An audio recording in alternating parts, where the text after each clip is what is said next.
আজি আপোনালোকলৈ লৈ আহিছোঁ মচুৰ দালি, কচু আৰু ঔটেঙাৰ এখন দালি। আপোনালোকে চাই থাকক মই কেনেকৈ ৰেচিপিটো আৰম্ভ কৰিছোঁ। এতিয়া মই প্ৰথমে কচুকেইটা কাটি ল'ম।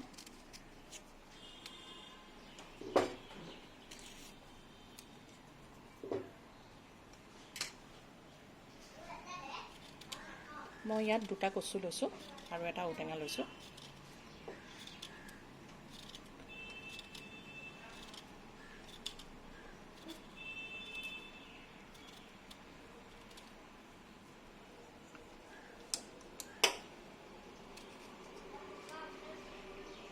ঠিক তেনেদৰে মই ঔটেঙাটো কাটি ল'ম। এইটো ঔটেঙাখিনি মই জোখত কাটি আপোনালোকক পুনৰ লগ পাই আছোঁ। মই এয়া কচু আৰু ঔটেঙা এইখিনি কাটি ঠিক কৰি ল'লোঁ। ঔটেঙাখিনি মই এনেকুৱা জোখত কাটি লৈছোঁ।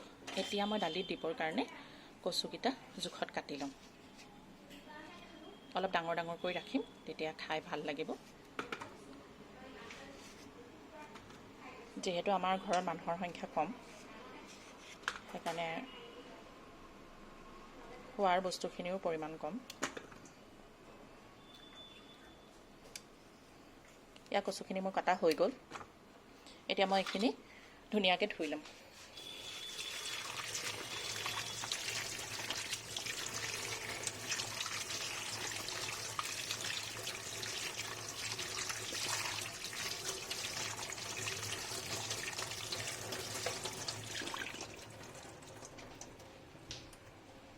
ইয়াত ধোৱা হৈ গ'ল। দালিৰ কাৰণে মই এই ঔটেঙাখিনি এই সৰু প্ৰেছাৰ কুকাৰটোত প্ৰায় পানী দি লৈছোঁ আৰু দালিৰ কাৰণে এইখিনি মই প্ৰথমে বইল কৰি ল'ম। আৰু ইয়াত মই প্ৰায় দুটামান হুইছেল মাৰিব দিম, যাতে এইখিনি খুব ধুনীয়াকৈ সিজি যায় আৰু ইয়াৰ পৰা ৰসো ওলায়, যাতে মই যোনখিনি দাইলত দিব পাৰোঁ। আকৌ আপোনালোকক পুনৰ লগ পাই আছোঁ। এতিয়া মই গেছটো অন কৰি লৈছোঁ। ইয়াত মই ঔটেঙা দিয়া কুকাৰটো উঠাই লৈছোঁ। এতিয়া ঢাকন লগাই দিম।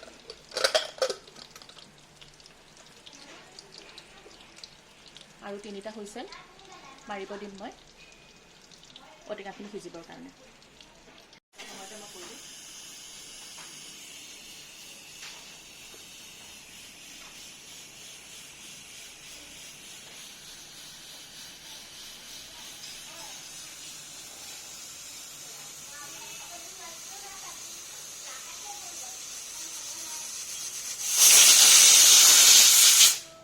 ঔটেঙাখিনি এটা হুইছেল মাৰিলে এনেকৈ আৰু মই 2টা হুইছেল মাৰিব দিম, তেতিয়া ঔটেঙাখিনি খুব ধুনীয়াকৈ সিজি যাব।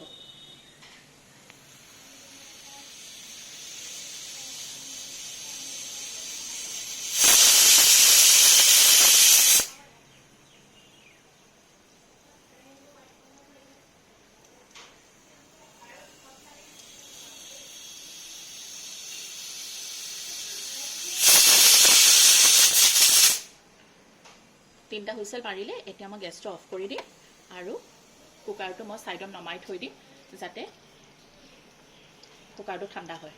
মচুৰ দালিখিনি মই যোনটো কেৰাহীত বনাম, সেই কেৰাহীটোতে মই দালিখিনি বাকি লৈছোঁ। আৰু এই দালিখিনি মই ধুই ল'ম, পৰিষ্কাৰকৈ ধুই ল'ম। আৰু আপোনালোকে মন কৰিব, দালি যেতিয়া ধুব, দালিখিনি যেতিয়ালৈকে পানীটো পূৰা পৰিষ্কাৰ হৈ নাযায় তেতিয়ালৈকে ধুব, নহ'লে দালি খাবলৈ কেতিয়াও সোৱাদ নহয়।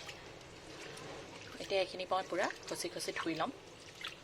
এয়া চাওক, দালিখিনি মই কিমান পৰিষ্কাৰকৈ ধুই দিছোঁ, দেখিছে? একদম দালিখিনি ধুনীয়া হৈছে, কিমান পৰিষ্কাৰ হৈছে। এতিয়া মই এইখিনি গেছৰ ওপৰত উঠাই দিম।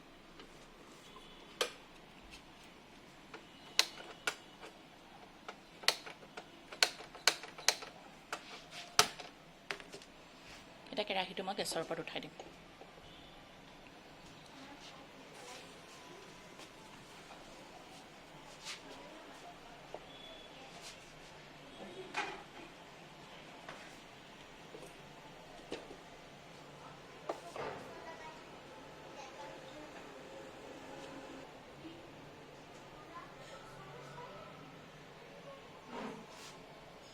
তেতিয়া তাতে মই কাটি থোৱা এই কচুখিনি ইয়াত দি দিম।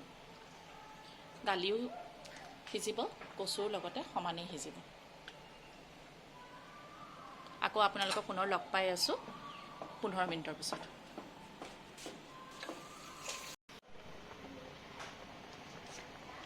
দালিখিনি উতলি আছে, এতিয়া ইয়াৰ ওপৰৰ ফেনখিনি মই কাঢ়ি দিম।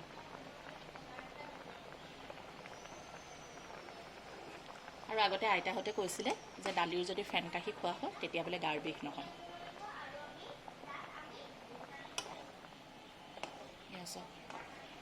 দালিখিনি এতিয়ালৈকে সিজা নাই, ফাটা নাই দালিখিনি এতিয়ালৈকে। এতিয়া দালিখিনি উতলি থাকক, মই পৰিষ্কাৰকৈ ফেনটো কাঢ়ি দিলোঁ।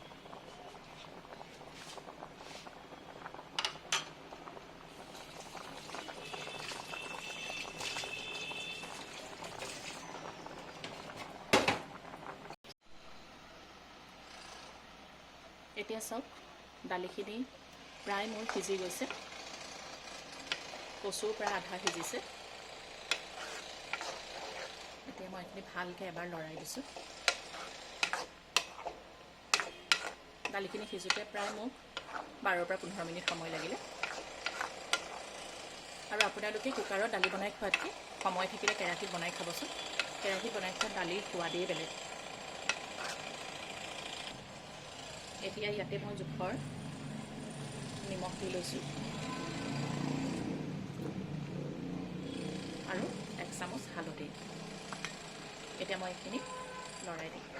আপোনালোকে দালি যেতিয়া আধা সিজিব তাৰ পিছতহে নিমখ হালধি দিব, নহ'লে দালিটো ভালকৈ নিসিজে। এতিয়া এইখিনি হৈ যোৱাৰ পিছত মই ইয়াত মোৰ জোখৰ মতে পানী দি লওঁ। আপোনালোকে গৰম পানীও দিব পাৰে বা ঠাণ্ডা পানীও দিব পাৰে। মই ঠাণ্ডা পানীয়ে দিছোঁ। এতিয়া মই এইখিনি প্ৰায় আকৌ 5 পৰা 7 মিনিটমান সময় উতলিবলৈ দিম।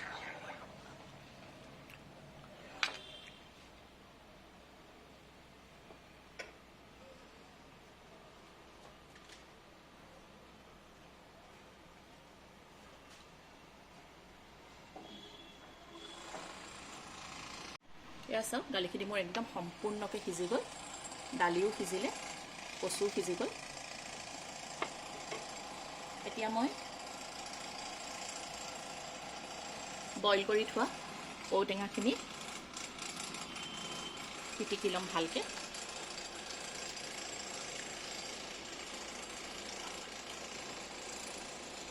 বৰ বেছি ডাঙৰ ডাঙৰ হৈ থাকিলে ঔটেঙা খাই ভাল নালাগে।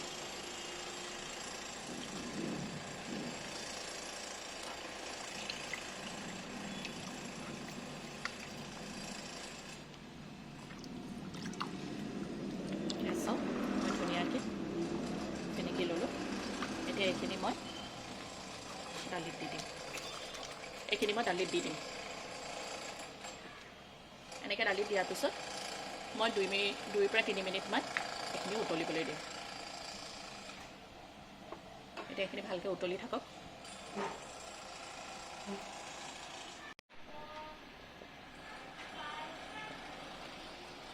এয়া চাওক, দালিখিনি মোৰ একদম ধুনীয়াকৈ ঔটেঙাৰ লগত কি ধুনীয়া মিক্স হৈ গ'ল।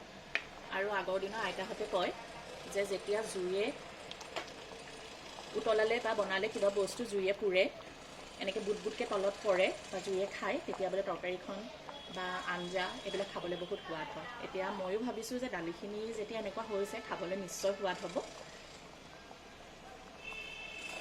এতিয়া মই দালিখিনি ফোৰণ মাৰিবৰ কাৰণে গেছটো অন কৰি লওঁ।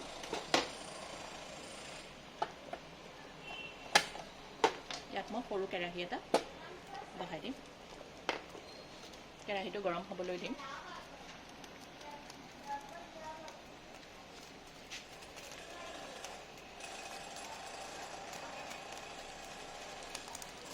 এতিয়া দালি ফোৰণ দিবৰ কাৰণে মই জোখৰ মিঠাতেল দি লৈছোঁ।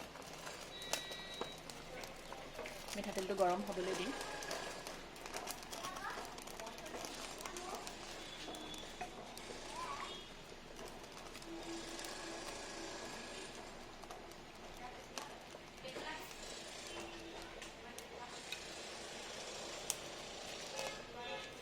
আৰু ইয়াতে মই 5 ফোৰণ আৰু শুকান জলকীয়া দি দিছোঁ।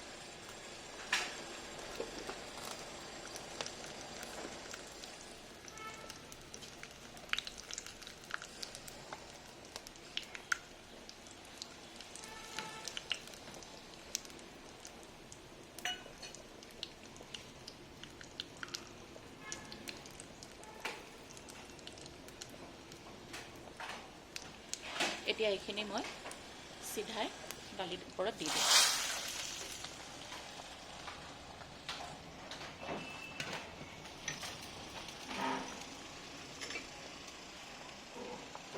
দালিখিনি লৰাই দিম আৰু এটা উতল আহিলে মই এইখিনি অফ কৰি দিম। এতিয়া গৰম দিনত দুপৰীয়া ভাতৰ লগত মচুৰ দালি, ঔটেঙা আৰু কচু এইখিনি খাই চাবচোন, ইমান সোৱাদ লাগিব। লগত এডোখৰ যদি ফ্ৰাই মাছ হয়, অকণমান আলু পিটিকা হয়, খাই চাবচোন, বৰ ভাল লাগিব। আৰু মোক কমেণ্টত জনাব দেই আপোনালোকৰ কেনেকুৱা লাগিলে। আপোনালোকৰ কমেণ্টৰ কাৰণে মই বাট চাই থাকিম। এতিয়া মই গেছটো অফ কৰি দিছোঁ। মোৰ দালিখিনি সম্পূৰ্ণভাৱে হৈ গ'ল।